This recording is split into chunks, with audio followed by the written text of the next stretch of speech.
Ka muaj që në burgjet e Kosovës janë duke ligjëruar imam të cilët shpjegojnë islamin në mënyrën e drejtë që është krejtë kundërta me atë që të radikalizuarit kanë mësuar, bazuar në marrëveshjen mes Bashkisë Islame të Kosovës dhe Ministrisë së Drejtësisë. Këtë punë ata e bëjnë falas.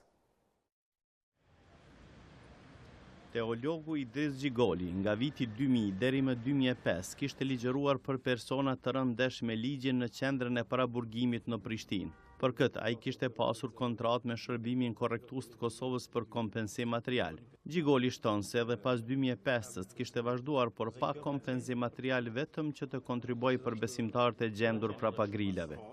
Kemi vazhdu, kemi punu, nga se e kemi pa që ka nevojë në mënyrë vullnetare, ose të shprehim kështu që ka nevojë të burgosit një përgatitje shpirtërore, nga sa është i burgosur, është ndesh me ligjin, po ne kemi shku, kemi punu, nuk e kemi ndërprej. Derisa e kanë mbyllë qendrën e paraburgimit në Prishtinë. Në nënshkrimi i memorandumit në mes Bashkisë Islame dhe Ministrisë së Drejtësisë për të vazhduar me ligjëratat të teologëve në përqendra korrektuese konsiderohet hap i rëndësishëm i të drejtave të njerëzit dhe përmbushjes së standardeve ndërkombëtare.